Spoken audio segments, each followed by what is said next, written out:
Salut l'équipe, avec camarades. Petite vidéo, je vais vous parler de Germain Guif. Bon, donc Germain Guif, il est un peu connu par rapport à un fait divers. Bon, je ne vais pas rentrer dans l'histoire parce que ça ne me concerne pas, ça ne me regarde pas. Bon, moi je suis un ancien tôlard aussi. Et entre nous, on a un petit principe, c'est-à-dire quand tu rentres en tôle, d'ailleurs, on sait toujours qui est là pourquoi, mais on ne dit jamais. C'est-à-dire que, enfin, pas on dit jamais, mais on n'en parle pas. On ne parle pas de l'affaire, ça se fait pas. Puis là, il a purgé sa peine, il a payé sa dette à la société. Moi, l'affaire me regarde pas. Bon. Germain Guif, aujourd'hui, qu'est-ce qu'il fait? Il fait de l'humour. Il fait l'humoriste. J'ai regardé ses vidéos et tout. J'aime bien. Il est amusant, il est sympa. Et Germain Guif, donc il est issu, lui, par contre, d'un courant idéologique différent du mien, de la dissidence. Donc il n'est pas sur la même ligne que moi. Mettons, bon, moi je suis occidentaliste, lui il ne l'est pas. Bon, vous le savez tous, moi je bosse pour Azov. Et avant j'avais bossé pour Force Libanaise. Bon, lui c'est pas son truc, quoi. J'ai vu comment j'ai été accueilli par ses partisans sur son canal. Bon, ouais. Bon. Lui il est intelligent. Voilà. Ça qui est bien, c'est qu'il est intelligent. Et donc même s'il n'est pas d'accord avec moi, mettons, bon, moi j'ai une ligne très identitaire, racialiste, pro-Azov, pro-Occident. Lui c'est une ligne différente de la mienne, vu qu'il vient d'une ligne dissidente, vu qu'il a participé à la construction de la dissidence avec Dieudonné Soral. Et il s'est rendu compte que Dieudonné Soral, c'était une escroquerie, que c'était de la merde. Bon, et moi ce que j'aime, c'est les gens honnêtes. Et Germain Guif est honnête. Germain Guif s'est rendu compte. Et qu'est-ce qu'il fait? Eh bien, il dénonce les magouilles, les escroqueries de Dieudonné Soral. Ça n'a rien à voir avec son spectacle, mais il le fait en plus. Donc j'ai discuté avec, parce que moi on m'a contacté. Je vais te dire comment ça se passe, on me contacte. Parce que bon, par connaissance commune et compagnie, quand tu as été dans les prisons, dans les quartiers d'isolement, les quartiers spécifiques et tout, enfin, là où on met les durs, les hards, ou dans les centrales, on se connaît un peu tous, tu vois. Même si je ne connais pas le mec connaît un mec qui me connaît, ou voilà, tu as compris le système. Et donc, un mec me contacte et me dit, t'es passé chez Zioclo, est-ce que tu pourrais faire passer Germain? Moi je dis oui, c'est pas ma ligne, mais bon, il me fait ouais, mais je te demande à toi justement parce que je sais que toi, même quand c'est pas ta ligne, tu refuses pas. Et c'est vrai que moi je laisse toujours parler les gens. À chaque fois qu'on m'a demandé, parce que moi je sais ce que c'est d'être rien, je sais ce que c'est de quand tu peux pas parler. Après j'ai eu la chance de pouvoir avoir accès aux médias, aux youtubeurs, à tout ça, j'ai un bon carnet d'adresses. Quand quelqu'un me demande une mise en relation pour pouvoir s'exprimer, je refuse jamais, même si le mec il pense pas comme moi. Donc bon, je fais le truc. Et puis quand même, je contacte Germain, c'est normal, pour discuter. On s'est téléphoné, on s'est très bien entendu, à merveille. On échange des messages, ça se passe à merveille. Pourquoi? Parce que même si on n'est pas d'accord sur tout, mettons, Germain il a un truc bien. C'est que il pense, comme moi d'ailleurs, qu'il n'y a pas d'opposition en France. Il n'y a que des fausses oppositions contrôlées, d'extrême droite, d'extrême gauche, tenues par le système, une dissidence qui n'existe pas, tenue par le système, et il dénonce ça. Donc pour ça que j'aime bien discuter avec lui. Ça fait comme avec Amalek, avec qui on a commencé en se prenant lourdement la gueule, lui et moi. Puis après les choses ont fait on s'est parlé, et avec le temps maintenant j'apprécie Amalek. Voilà. Et donc, moi j'ai parlé avec Germain, ce qu'il dit c'est très intéressant. Niveau humour il est très bien. Donc bon, moi aussi dans ma communauté il y a des gens qui m'ont dit Alex, putain t'as déjà Rousseau avec toi, on sait que tu soutiens Forêt, t'étais ami de Régis Kerbel, t'étais avec les Fenry, c'est là les bikers qui se sont entretués, mais c'est quoi, tu crées un club de killers ou quoi? Mais vous m'amusez les mecs. les cons qui me sortent ça. Donc déjà, Germain Giff, ça n'a jamais été un voyou.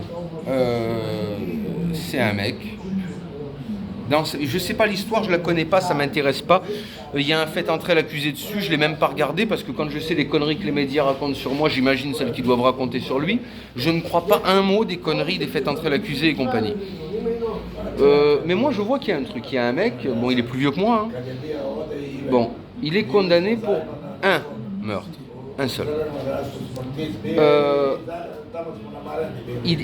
Tuer un mec, ça te prend combien de temps? En gros, vu l'affaire qu'il a fait, ça a dû lui prendre une grosse soirée le truc. Hein. Une soirée. Mais tuer un mec, c'est encore plus court parce que ça, c'est le service après-vente. Mais quand tu fais le tout de suite, bon, c'est quoi? C'est une bagarre, un coup qui part trop fort, c'est un mec qui s'énerve, qui va sortir un flingue, c'est un pétage de plomb, ou plutôt, je dirais, une réaction non conventionnelle face à un problème. Parce qu'on est conditionné dans la société à certaines choses. Bon, ben, c'est une réponse non conventionnelle à un certain problème. Qui va durer une seconde, une minute, une heure. Plutôt une seconde ou une minute. Le temps du passage à l'acte. Après, le service après-vente et tout, c'est autre chose. Ça, tu peux pas juger. Parce qu'il y a des gens qui vont dire c'est horrible, découper tout. Non. Parce que le mec, il prend peur. Il a fait ça, il a perdu le contrôle. Il prend peur, il se voit passer sa vie en tôle, il prend peur, il panique, il fait n'importe quoi pour faire disparaître. Donc, on n'est que sur le passage à l'acte. Et la folie qui s'ensuit après par la peur. C'est une minute dans sa vie. Même, allez, tu rajoutes le service après-vente, une soirée dans sa vie. Sur un mec qui a la cinquantaine, c'est pas grand-chose. Il a été plus un honnête citoyen qu'un tueur, si tu regardes. Ouais. Mettons, tu vois, un mec comme Francis Holmes, non, j'aurais pas aimé discuter avec. Fourniret encore moins, malheureusement, j'ai eu à le rencontrer, Fourniret, malheureusement. Mais non, j'apprécie pas. Mais lui, bon, c'est quoi? C'est un passage dans sa vie. Un passage dans sa vie. Bon, une condamnation qui après des années de tôle. Bon. Mais criminels, même pas, parce que les vrais criminels, ils se font pas prendre. Crois-moi, j'en ai connu. Des tueurs pros, j'en ai connu, ils se font pas lever. On n'est pas sur du tueur professionnel. Et ensuite, de toute façon, vous savez, le plus grand serial killer français, vous savez qu'il a la Légion d'honneur. Et oui. Il s'appelle Laurent Fabius, avec le sang contaminé, en disant je suis responsable mais pas coupable. Ah putain, celle-là, fallait la sortir. Il a condamné des millions de gens à la mort en leur injectant le sida. Ah, c'est hard. Ah non, mais comme tu vois, de toute façon, ce qu'ils font faire en haut lieu, les assassinats organisés au nom de l'État, ou même sous De Gaulle, quand tu vois De Gaulle qui avait négocié pour que la France rentre dans le plan Marshall d'abandonner ses colonies, et qui a envoyé tout le contingent faire des guerres de décolonisation, histoire de bien faire massacrer tous ces gens-là. Bon, entre les faiseurs de guerre, ceux qui font tuer sur ordre, et les grands patrons qui délocalisent leurs entreprises en foutant des centaines de familles dans la ruine et la misère, sincèrement, pour moi, Germain, il est 100 fois moins criminel qu'eux. Bon. Donc voilà, ça c'est juste pour ceux qui m'ont emmerdé en disant ouais, nana, le dépeceur de Montauban. Et ensuite, ce qui est intéressant, c'est que ce qu'il fait, c'est honnête. Ça lui rapporte pas de fric, son spectacle, il gagne 3 sous, c'est tout. Et il dit la vérité sur des gens qui, par contre, Soral ou Dieudo, eux ne font que mentir depuis des années, et eux sont des instruments du système. Et moi, je suis un peu pour cette union de tous les mecs hors système, de tous les mecs non conventionnels, de tous les mecs qui ont compris qu'il n'y a pas de dissidence, qu'il n'y a pas d'opposition, que tout ça s'est organisé. Mais moi-même, je le dis, hein, comme je dis, demain, si je suis chef d'État, moi, je suis le nouveau Pinochet. Hein. Moi, si je suis chef d'État, c'est la dictature. Hein. Tu penses pas comme moi, je t'emmène faire un tour en hélicoptère et je t'apprends à sauter sans parachute. Et moi et mes copains, on devient la junte au pouvoir. Et là, tu as le droit d'être d'accord avec nous. Mais au moins, moi, j'ai l'avantage. Parce que j'ai l'avantage que je te le dis. Toi, moi, je te dis pas, non, moi, je suis un défenseur de la démocratie, de la liberté et des droits de l'homme. Je suis l'homme parfait. Non, je te dis, moi, demain, tu me mets au pouvoir, je suis un dictateur. Je suis un mélange entre Bokassa, tu vois, et Pinochet. Mais au moins, moi, j'ai l'honnêteté de le dire. Je fais pas une démocratie, enfin une dictature déguisée en démocratie. J'utilise pas des fausses oppositions. Tu vois, moi, j'ai vécu en Amérique du Sud, je vis en Europe de l'Est. J'aime les méthodes directes. Tu vois, les fausses oppositions, non, j'aime pas. Non, moi, tu sais, c'est méthode d'homme, tu vois. Ouais. On est en dictature. Voilà, c'est comme ça, tu discutes pas. Tu vois, les magouilles, j'aime pas. Et je pense que tous ceux qui dénoncent ces fausses oppositions, ces fausses... qu'elles soient d'extrême droite ou d'extrême gauche, tous ceux qui dénoncent ce que j'appelle cette chiassidance, eh ben, il faut les aider, les mettre en lumière et les soutenir, même s'ils ne pensent pas comme nous. Pour ça que Rada Malek, il ne pense pas comme moi. On est d'accord quasiment sur rien qu'à Malek. Bon, ben Malek, j'aime bien ce qu'il fait. Je suis d'accord avec ce qu'il dit. Germain Guif, je ne suis pas sur la même ligne, mais j'aime bien ce qu'il fait. J'aime bien ce qu'il dit. Voilà. Et c'est ça qu'il faut voir. Il faut voir l'union des honnêtes hommes, des mecs boycottés d'ailleurs, hein, les mecs qui n'ont pas beaucoup accès aux médias, les mecs à qui on ne laisse pas la parole, en opposition aux fausses oppositions contrôlées. Il faut soutenir les diseurs de vérité, il faut soutenir ceux qui brandissent les caleçons sales des autres. Voilà. Il faut soutenir cette révolte qui se fait, d'où qu'elle vienne. Donc voilà ce que je voulais te dire, c'est une petite vidéo courte que je te fais pour t'appeler à aller voir le spectacle de Germain Guif. Donc regarde, il a un canal Telegram à son nom. Tu vas là-dessus, tu as les dates du spectacle, selon ta région. Moi, si j'étais en France et si je pouvais y aller, je serais allé voir le spectacle. D'aller voir le spectacle de Germain et de le relayer un peu.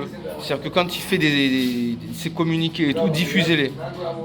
Relayez ce qu'il dit, voilà. Relayez Germain.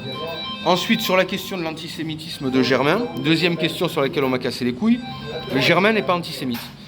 Germain pense exactement comme moi là-dessus, que tout est dirigé en haut lieu par ce que j'appelle les élites, parce que c'est même pas que la franc-maçonnerie, parce que les francs-maçons, je connais, le franc-maçon bas de gamme, il est rien.